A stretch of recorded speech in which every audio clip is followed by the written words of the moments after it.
Olá, bem-vindos a esse material sobre disciplina na escola. Esse é um tema interessante. Por que os professores em todos os países industrializados estão dedicando horas e horas de formação a pensar sobre disciplina? Há tantas questões da escola para serem discutidas, né? Avaliação, currículo, métodos de ensino, enfim. Por que nós estamos dedicando tanto tempo sobre disciplina? Eu acho que não é tanto pela incidência dos problemas de indisciplina na escola, mas também por isso. Mas eu acho que há uma outra razão, é pelo fato de que talvez não esteja claro nos dias de hoje, no início desse século, afinal de contas, qual é a disciplina que faz sentido nas nossas escolas e, sobretudo, que faz sentido para os professores que nós somos hoje e para os alunos que nós temos hoje nas escolas. Esse material é um convite de reflexão para todos os educadores sobre disciplina na escola. Nós organizamos, além do vídeo, um conjunto de slides que trabalham várias questões sobre disciplina, começando com uma questão muito simples, que eu acho que é uma questão que sempre vem antes, que é uma reflexão sobre como é que nós estamos pensando sobre a disciplina nas escolas nos dias de hoje. Mas eu queria começar com uma provocação assim. Há quase 400 anos, um dos grandes educadores, os grandes pensadores da educação, Comênios, conhecido muito entre os educadores, Jean Comênios escreveu um livro chamado Didática Magna. E uma das finalidades desse livro ele queria mudar a mentalidade dos professores da época dele, e nós estamos falando aí do início do século XVII. Ele queria mudar a mentalidade dos professores sobre várias questões, inclusive não só sobre como ensinar os alunos, mas como lidar com os alunos. E ele escreveu, num capítulo que ele fala sobre disciplina na escola, ele escreveu uma frase que eu acho muito interessante para ser refletida. Ele escreveu assim: uma escola sem disciplina é como um moinho sem água. Vamos pensar sobre isso. Uma escola sem disciplina é como um moinho sem água. É uma imagem da cultura da época, enfim. O moinho era talvez algo importante, uma metáfora importante da época, né? Nós temos metáforas importantes hoje, talvez melhores do que pensar na escola como se fosse um moinho, né? Agora, vamos pensar numa escola como se fosse um moinho movido a água, e a disciplina é como se fosse essa água que move esse moinho. Essa concepção faz sentido nos dias de hoje? Talvez faça sentido a ideia de que sem disciplina a escola não funciona. Agora, que disciplina é necessária para que a escola funcione? Na metáfora do Comênios, a água era uma espécie de força que vem de fora para dentro. Então havia essa expectativa de que a disciplina na escola fosse uma força de fora para dentro, né? Uma força de fora para dentro dos alunos, uma força de fora para dentro da sala de aula. Em última instância, a escola deveria ser movida por uma força da disciplina que organizasse, que desse sentido, mas que as pessoas fossem construídas de fora para dentro. Aí eu pergunto novamente, essa ideia, essa metáfora ainda faz sentido? A frase é muito interessante, porque nós concordamos que é preciso disciplina nas escolas, mas a questão é, se nós desejamos disciplina na escola, se isso é importante, e de fato eu acho que é importante. A disciplina possibilita, a disciplina ela torna possível coisas na escola. Disciplina é algo bom, né? A questão é qual disciplina é boa para nós, para as nossas escolas hoje, para os professores que nós somos, para os alunos que nós temos. Que disciplina faz sentido? Né? Que disciplina é boa, que funciona bem para todo mundo? Então essa é uma questão importante, porque essa disciplina boa, essa que faz sentido, ela é construída através de critérios. De critérios que dizem o que é disciplina e que, portanto, que vão acabar dizendo o que é indisciplina. De critérios que dizem como lidar com a disciplina, como julgar a disciplina, como lidar com os indisciplinados. Então, na época de Comênios, há 400 anos, essa ideia de disciplina era como uma força externa.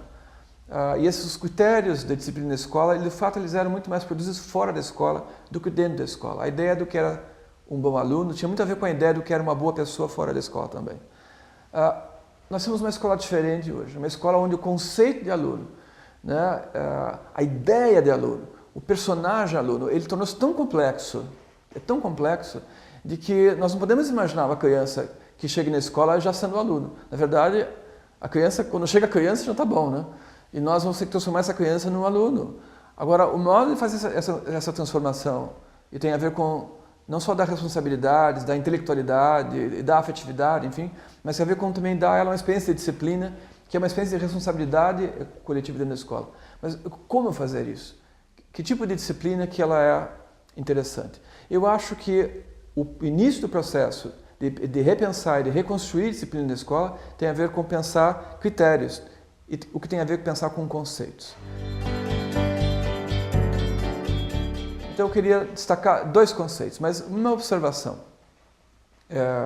Eu parto do princípio de que nós precisamos, nas nossas escolas, construir concepções, construir critérios. Nós precisamos gestar critérios, mais do que adotar critérios. É como dizer o seguinte, a ideia de disciplina da escola não deveria ser uma espécie de um filho adotivo, entende? Não? Ele tem que ter o DNA da escola, ele tem que ser gestado pela própria escola. Então aqui eu apresento dois conceitos que eu queria discutir, mas eu não quero com isso fazer exatamente o contrário do que eu acabei de dizer, de impor, né, ou levar para dentro da escola um referencial fixo e dizer, olha, é assim que é assim que se pensa. Não, a minha intenção aqui é dar um material para pensamento, um alimento para o pensamento de vocês aí. Né? E vocês vão explorar outras concepções que façam ideias, que façam sentido para a escola de vocês, para os professores que vocês são, para os alunos que vocês têm. Combinado? Primeira concepção. Indisciplina é uma transgressão das regras que organizam as relações pedagógicas e orientam as situações de aprendizagem na escola. Deixa eu repetir em câmera lenta. Indisciplina é uma transgressão das regras que organizam as relações pedagógicas e orientam as situações de aprendizagem na escola. É interessante pensar sobre cada elemento dessa definição. A primeira é essa noção de que indisciplina é algo que transgride alguma coisa. Né? Transgride algo que dá ordem, transgride regras que organizam alguma coisa. O principal elemento afetado aí seriam as relações pedagógicas que dão sustentação, dão tecido social para que aconteça a aprendizagem na escola. Portanto, é como se a indisciplina fosse uma causa primeira de um efeito dominó, né, e lá na frente afeta a aprendizagem. Se no início a indisciplina é uma contraposição a uma forma de organização de um ambiente de sala de aula, por exemplo, lá na frente ela implica sobre a questão da aprendizagem. É uma definição interessante de pensar, né, porque ela nos faz pensar em várias questões, e que existem regras, né, e que foram transgredidas, porque se não foram transgredidas regras, a indisciplina transgrediu o quê, então? Né? Se aquilo que o aluno faz não fere a nenhum princípio, nenhuma regra, nada que foi combinado, então, de fato, houve indisciplina. A outra questão, mesmo havendo a indisciplina, mesmo havendo uma quebra de alguma regra, de fato teve implicação sobre o tecido social da sala de aula, teve implicação sobre a relação pedagógica, afetou a relação pedagógica e, em última instância, afetou a aprendizagem. Se não afeta a aprendizagem, se não teve implicações maiores sobre o tecido social de sala de aula, houve indisciplina. Por que eu questiono essas questões todas? Porque eu acho que é importante refletir. Porque nós, professores, somos diferentes e temos critérios diferentes e temos pontos de irritação diferentes, eu diria. Né? Para alguns professores, certas coisas são indisciplina, para outros professores não são indisciplina. Essas diferenças sutis, que são importantes, de concepções, são diferentes também de critérios. E essas diferenças de concepção e de critérios nos colocam muito distantes na escola. Distantes não só de pensamento, distantes de ação, porque os professores não só pensam diferente sobre disciplina e disciplina, mas eles agem de forma diferente no modo como constroem disciplina em sala de aula e no modo como lidam com os indisciplinados. Eu acho que é quando nós temos diferenças, divergências, inclusive, isso não é um mau sinal na escola. Eu diria que é um bom sinal, é o sinal que nós estamos precisando conversar. Né? Nós precisamos também construir visões compartilhadas, nós precisamos gestar, construir uma concepção que sirva a nós todos. Falar um pouco a mesma linguagem. Né? É uma concepção interessante, eu deixo para vocês aprofundarem isso aí na escola. Uma segunda concepção que eu queria trazer para vocês é a seguinte. Indisciplina é uma ruptura no contrato social da aprendizagem. É uma definição parecida com a primeira, mas também diferente em alguns aspectos. Primeiro que ela não caracteriza o aluno como uma espécie de um transgressor, mas ela sugere que a indisciplina está ligada a uma ruptura de um contrato. Ora, um contrato não é um conjunto de regras. Um contrato, fundamentalmente, ele é organizado a partir de um propósito, né? Então, o contrato é uma construção diferente de uma regra. Um contrato vai ter regras, mas o contrato ele envolve meramente pessoas e uma finalidade social, alguma finalidade dessas duas pessoas ou mais estarem juntas fazendo alguma coisa, compartilhando alguma coisa, cedendo uma coisa uma para a outra. Então, indisciplina é uma ruptura no contrato social da aprendizagem. No centro desse contrato social está a ideia de aprendizagem. O que eu quero dizer com isso? De que é indisciplina quando, em última instância, é afetado não só as condições da aprendizagem, mas o que nós havíamos combinado sobre como vai ser a aprendizagem, que a aprendizagem é esperada. Portanto, acende a luz vermelha da indisciplina quando a aprendizagem individual ou coletiva está em risco, porque houve uma ruptura no contrato que a sustenta. Portanto, a primeira coisa a pensar, quando o contrato é rompido, é se o contrato era bom para as pessoas. Que pessoas eram essas? E se o contrato era bom para elas? Né? Se o contrato de estar em sala de aula, de estar na escola, se ele era bom em última instância. Porque se o contrato não é bom, as pessoas vão romper com o contrato. Às vezes de maneira unilateral, às vezes dos dois lados. Os alunos não satisfeitos, os professores não satisfeitos. Os dois começam a romper, um deixa de cuidar bem do outro. E nós temos uma indisciplina que é difícil dizer aonde começa e onde termina. Então, é uma outra concepção para pensar que coloca mais no centro do processo as pessoas da indisciplina. Não tanto os indisciplinados, mas a condição de pessoa de estar ali. Um outro ponto importante são sobre as causas da indisciplina. Eu acho que tem a ver com essa reflexão também do que nós pensamos como indisciplina. Muitos dos nossos professores pensamos muito sobre indisciplina a partir das causas, a partir das expressões. Quais são as causas da indisciplina? Há dois grupos importantes de causas da indisciplina. Quando eu comecei a estudar isso nos anos 90, eu propus uma classificação que divide as indisciplinas em duas causas, em função das suas origens. Há algumas indisciplinas que parecem ser uma origem mais externa à escola, mas também há indisciplinas que parecem ser uma origem mais interna à escola. O que eu quero dizer com isso? Há alguns tipos de indisciplina que parecem refletir muito mais como o mundo fora da escola acontece, do que como o mundo dentro da escola está acontecendo. As causas externas principais que eu considero são violência social, influência da mídia e ambiente familiar. Veja que eu não estou culpabilizando aqui a família, ou isolando a família como a grande culpada. Em alguns casos, os alunos trazem complicações das relações familiares. E é verdade. Eles trazem para a escola carência, eles trazem para a escola necessidades, eles trazem para a escola irritações, eles trazem para a escola ausências. E se refletem em condutas indisciplinadas muitas vezes. Uma segunda causa é a influência da mídia. Constrói valores, transforma valores, cria estilos de vida, cria formas de consumo. Nós vemos, às vezes, em sala de aula, verdadeiros personagens, né, nos alunos. E, às vezes, personagens que são tão difíceis de serem decifrados, de lidar com eles, né? Uma terceira causa externa, eu diria que é a violência social. É uma causa tão importante, porque ela fragmenta os nossos vínculos de cooperação ou os nossos elos de solidariedade, usando duas expressões do velho e bom Piaget. O que nós vamos ver no mundo cada vez mais violento são relações cada vez mais fragmentadas, pessoas menos disponíveis, menos colaborativas, e o ambiente da escola ele é um termômetro importante sobre isso. Nós trabalhamos em escolas, nós vemos isso todos os dias, ou temos visto nas últimas décadas. Quanto mais o mundo se torna violento, menos cooperativo é o ambiente dentro da escola. É uma causa interessante e complicada, porque a escola não consegue consertar o mundo, mas a escola precisaria construir um ambiente que não repetisse certas coisas do mundo. E falando em escola, há as causas que vêm de dentro da própria escola. Em primeiro lugar, eu diria o ambiente da escola, o clima da escola, como as pessoas se relacionam entre si. Qual é o ambiente? Há um ambiente de gentileza, de solidariedade, de amabilidade, de amizade. Há um ambiente acadêmico, há um ambiente intelectual. Qual é o ambiente da escola? Né? É um ambiente seguro, não só segurança física, é segurança psicológica. É bom estar na escola, é tranquilo estar na escola. É um lugar que eu gosto de estar, nós, professores e os alunos. Então, o ambiente é uma coisa importante. E causa de disciplina. Qualidade de currículo é outra causa importante. Os norte-americanos costumam dizer que a melhor cura para a disciplina é um currículo com qualidade. E também, do contrário, a principal causa de disciplina é um currículo que não tem qualidade. O currículo aqui eu me refiro ao conjunto da experiência de aprendizagem na escola, as condições de aprendizagem, as pessoas que possibilitam isso, os espaços, não só os conteúdos lançados no quadro negro. O currículo é o conjunto das coisas que tornam possível aprender na escola. Quando a qualidade desse conjunto não é boa, vamos pensar, né? Vale a pena ir para a escola, né? E por último, eu diria o perfil dos alunos, como uma terceira causa importante. Nós temos hoje alunos diferentes.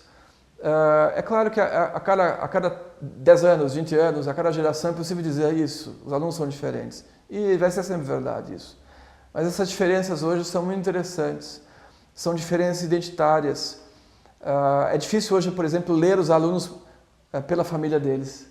Às vezes os filhos são extraterrestres para os próprios pais, e na escola eles são mais ETs ainda. Então, nós temos isso como um elemento importante. Nós temos hoje gerações de alunos que estão se tornando indecifráveis.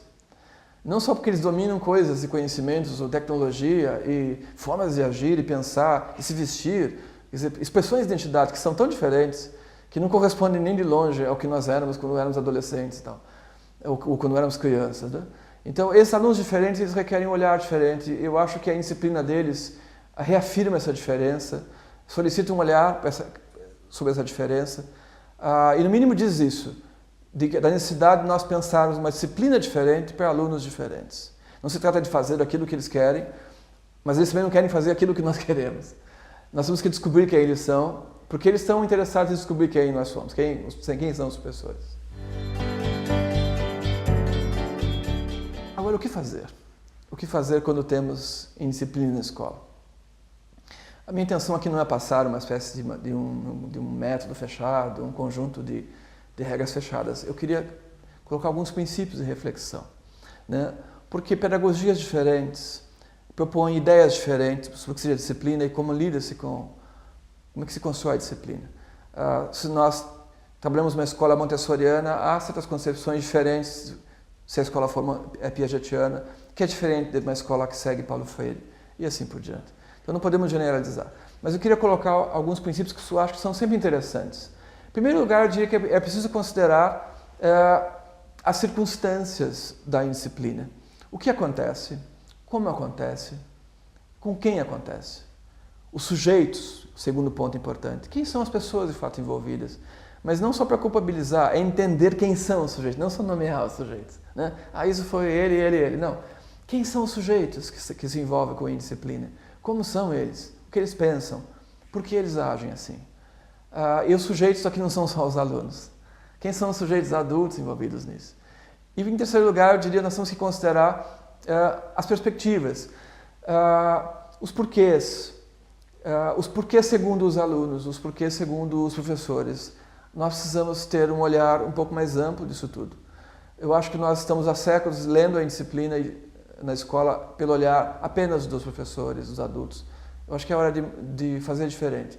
Há uma tendência muito forte nos últimos anos de pesquisar a visão dos alunos nas escolas sobre tudo, sobre aprendizagem, sobre currículo, sobre avaliação, sobre indisciplina também. E nós estamos aprendendo coisas muito interessantes com os pequenininhos e com os maiores de como a escola é para eles enquanto experiência. Agora, diante da indisciplina, diante de atos de indisciplina, eu acho que tem coisas a serem consideradas na atitude nossa dos educadores, dos adultos. Por exemplo, eu acho muito importante como atitude nós termos um foco muito claro no acontecimento, né? Eu acho que essa é uma atitude muito importante. Foco no que aconteceu, né? Por que eu enfatizo isso? Às vezes os professores, quando lidam com a disciplina, eles estão lidando muito mais com o indisciplinado do que com a indisciplina. E o indisciplinado é um sujeito que tem uma história, às vezes, ou eles têm uma história juntos. Às vezes os professores, quando vão lidar com os alunos, eles trazem para fora, eles editam, né, uma espécie de uma bagagem, de uma caixa onde eles foram colocando uma série de coisas. Às vezes uma memória negativa que vem à tona quando vai se lidar com os problemas. Eu acho que o foco tem que ser no que aconteceu. O foco no momento, o foco no acontecimento, né? Um segundo ponto importante em termos de atitude diante da indisciplina é preservar as pessoas quando se lida com a indisciplina. Preservar os professores, preservar os alunos, respeitar os professores. Os professores merecem respeito. Os alunos também precisam ser respeitados, né? Então, o modo de lidar precisa preservar as pessoas. Lembrar sempre que a intervenção em caso de indisciplina pretende restaurar as condições de aprendizagem e as condições de vida em sala de aula e na escola. Portanto, se nós não preservamos as pessoas, nós não restauramos as condições de convivência e as condições de aprendizagem. Então, eu acho que preservar as pessoas é um princípio importante. E, por último, eu diria a atitude resolutiva. Né? Se nós entramos em cena, se nós estamos em cena, nós precisamos ter essa atitude de olhar para frente. Né? Olhar para frente. Eu já vi muitos casos em disciplina onde professores e coordenadores, diante dos alunos, eles repetiam e repetiam o que os alunos tinham feito. Né? Repetiam e repetiam, como uma forma de culpabilizar a pessoa. Eu acho que isso às vezes nos coloca numa espécie de armadilha emocional. E como é que a gente sai disso? Olha para o futuro. Ok, o problema é esse. Agora, qual é a solução? Como podemos dar um passo à frente? Eu acho que esse é um ponto importante, até para evitar construir um conflito ao redor de uma situação, às vezes, que é usual de sala de aula, como pegar alunos conversando em paralelo, ou usando um celular. Não é necessário transformar isso num conflito. Né? Agora é preciso pensar numa forma de resolver como as pessoas podem agir, estar em sala de aula, serem felizes, de forma organizada, respeituosa, enfim, mas sem precisar culpabilizar sistematicamente as pessoas. Tirar um pouco esse peso emocional, se desarmar, eu diria, né? E dar um passo adiante. Novamente, não tenho intenção aqui de passar para vocês uma espécie de fórmula fechada, né, mágica e tal. Mas eu queria discutir sobre dois procedimentos muito usuais na escola hoje em dia, que eu acho que eles são complementares, eles são interessantes. Primeiro, essa ideia de organizar as relações através de combinados em sala de aula. Eu acho essa uma boa ideia. No fundo, a ideia é construir um contrato social entre as pessoas. Né, combinar como vai ser a vida na escola. Muitos professores combinam coisas de forma muito informal, de como vão ser os próximos 5 minutos, o que eles esperam nas próximas aulas, ou o que eles esperam no ano inteiro. Mas nem sempre isso é um combinado, isso muitas vezes é um solicitado. Então, eu acho que um avanço estaria em nós começarmos a tornar a construção da disciplina na escola algo de fato mais coletivo, mais democrático, que solicitasse mais responsabilidade dos alunos. E aí a construção de combinados, sobre essa concepção, eu acho ela muito produtiva. Uma segunda coisa interessantíssima, eu acho, é a realização de assembleias na escola, particularmente de assembleias em sala de aula, a cada 15 dias ou a cada 3 semanas, no máximo, eu diria, para que os alunos voltem a conversar, não só sobre disciplina, voltem a conversar sobre a escola, sobre a sala de aula, sobre o relacionamento em sala de aula, sobre a qualidade das aulas, sobre a qualidade da dedicação deles às aulas. Enfim, as assembleias são um elemento importante de autorregulação do grupo de sala de aula. Eu acho uma ideia muito importante, está sendo muito usada no Brasil. Eu acho que a questão toda não é só usar, a questão é refletir sobre o modo como se faz. Nós temos hoje problemas grandes sobre indisciplina no Brasil, a julgar pelas pesquisas, e não é só o problema a indisciplina, o problema tem a ver com o modo como nós lidamos com a indisciplina. E eu queria me despedir de vocês compartilhando algo que eu aprendi recentemente. Eu fui visitar essa escola e essa escola tinha uma fama de ter uma boa disciplina. E eu conversando com as pessoas e conversando com a coordenadora, eu perguntei assim, vocês têm uma fama de ser uma escola com uma boa disciplina. Como vocês conseguiram uma boa disciplina aqui nessa escola? E a resposta que eu ouvi foi assim, a questão não é tanto o como nós fizemos, mas o porquê que nós conseguimos uma boa disciplina. Assim, então tá bom, eu vou trocar minha pergunta. Por que vocês têm boa disciplina aqui na escola? Por que os alunos são disciplinados? Aí eles responderam assim, porque vale a pena. Porque nessa escola vale a pena ser disciplinado.